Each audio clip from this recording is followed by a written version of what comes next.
Guitar Boss Radio, coming to you now. Welcome to today's podcast, Guitar Boss Podcast. It's Richard Constable and JoshGillis.com.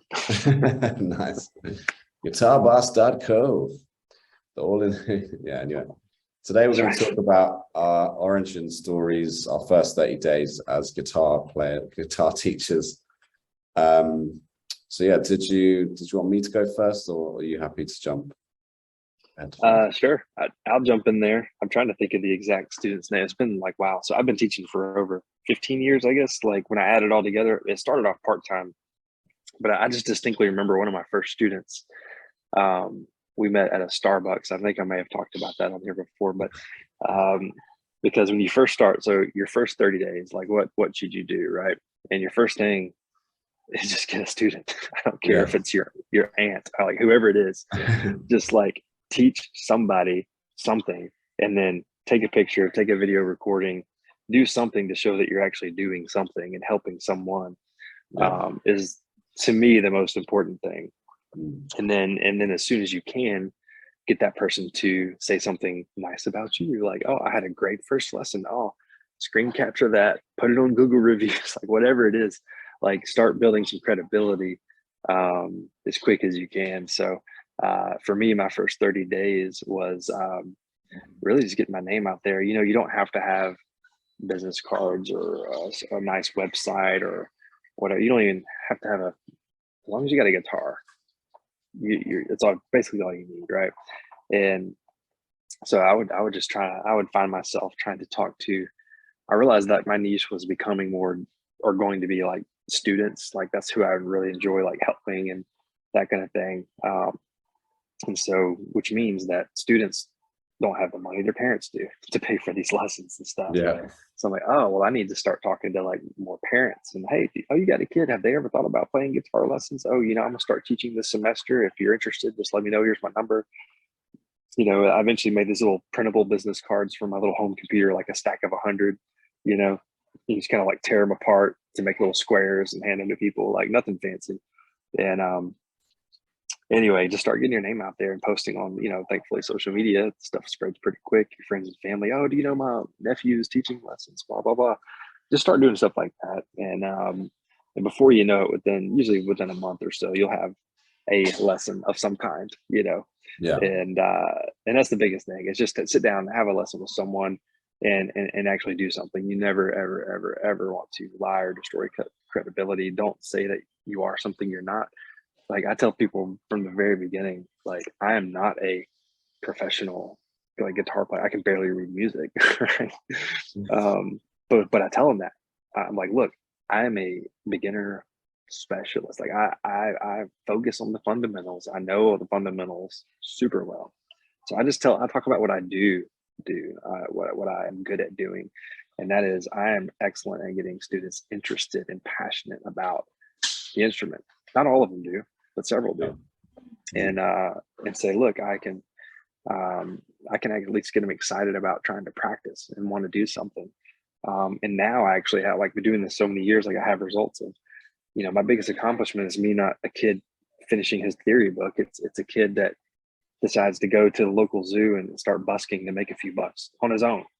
Yeah. Or it's the kid who tried out for his local talent show and played guitar and won it. Like these are all my students that make me, that's what makes me proud. Like you went on your own and you did something without me even having to, it wasn't even my idea, you know? And so anyway, that's jumping down another rabbit hole, but really like the first 30 days, just get that first student, even if you have to drive across the town to do it. So one of my first students was a girl named Jessica, and I'd met her parents through like a student group I was involved in at church, and they were like, yeah, well, where should we meet? Because they lived on the other side of town. I was like, look, I will drive wherever. Like, there's a Starbucks up the road. Y'all just want to meet there? I was like, perfect. So I went to the Starbucks and we met outside the Starbucks, had a little patio area, and I just sat outside with my guitar and she brought her guitar, and I eventually ended up meeting several students there at the Starbucks. My first 3 or 4 students, we just met at a Starbucks on whatever afternoons, back to back to back 30-minute lessons. And you know, and on days that it rained, we tried to go inside if we weren't going to be too bad, but sometimes I would have to cancel it. But You don't have to own or rent a studio. You don't you don't have to do it at your house even. Like you can find something that'll work. And Yeah. so don't make it too complicated, but just get your name out there, talk about it.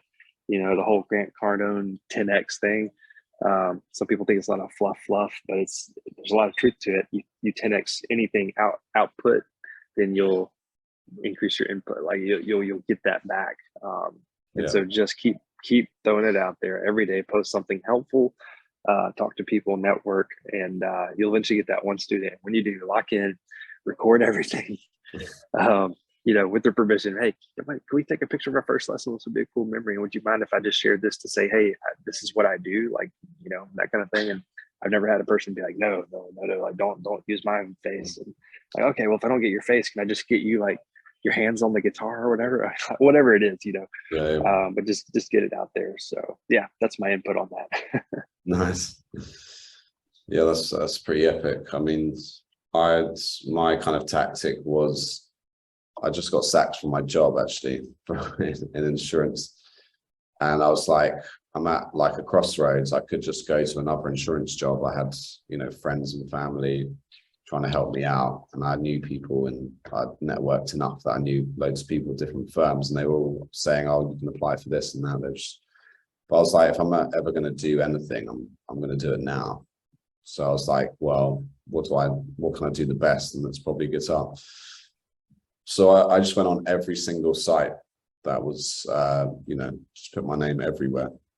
So Gumtree, there's Tutorful, there's basically all these agency type sites where you can just put a post of yourself, put your face, what you charge, and a bit about you, blah, blah, blah. And just slowly, people would message back, and then I would call them and say, let's book a time. And I mainly did it at their house. But after 9 months of doing that, I kind of maxed out at 15 people. Sorry, you can probably hear the plane overboard. So I literally just non-stop just put my profile everywhere that I could, and wait till someone responded or got back to me. And then, you know, I was doing that for a long time, 9 months or something. I was cycling to everyone's house, so I was getting quite fit.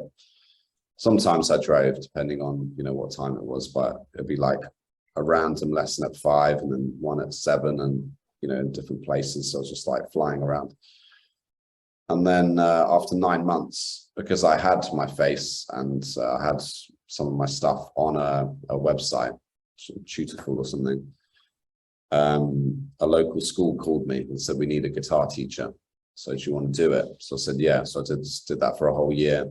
I taught in a school. So I managed to get that job because I posted in there. So the more you get out there, I know people talk about the 7, you know, points of contact before someone recognizes you, but if they keep looking around, they keep seeing you pop up, eventually they'll recognize you and become more familiar. And then the other thing you got to do in the first 8 days, you've got to figure out what you're going to teach. Because, you know, when you're just going for guitar leads left, right, and center, some people might have played for a year, some people might not know what a guitar is, kind of thing.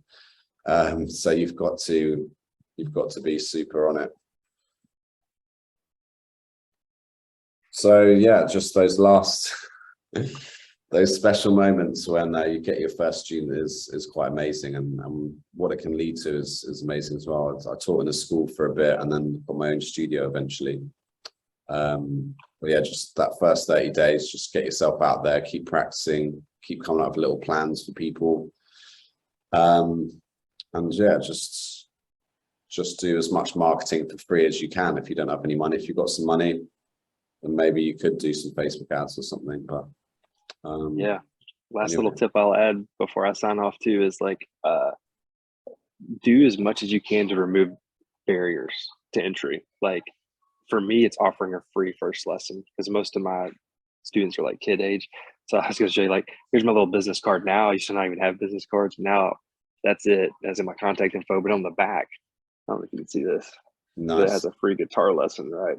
Brilliant. And I put the reasons, you know, feel free to see, you know, if this is something that's even right for you. Like free first lesson. You get a folder with that when you come back again, and then you can even use my studio guitar. That's another barrier to entry I went ahead and put on there. I don't even have a guitar. I can't get started. You don't even need one. Just use mine. Like, Yeah. get your butt in the door.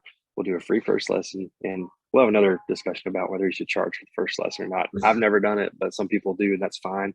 Yeah. But I just try to bring the parent in there with the kid, just give them such an excellent experience as I can, that they want to come back. And so that's my biggest tip is just, man, get them in there, do a free lesson, see if they even like it. As a parent, you love to hear that, because like, well, I don't want to go buy a $200 guitar if my kid doesn't even like it. Yeah. We don't have to. Just show up. Let's have a little lesson. And I've never had a parent not come back after that experience, So Yeah. Exactly. knock on wood. I mean, who knows? But anyway, that's a little tip. Yeah. Okay. Excellent points made today. So thank you, Josh. And we'll sign out for now. I hope you've enjoyed the podcast today. It's guitarboss.co, and we'll speak to you soon. Over and out. See y'all. Bye.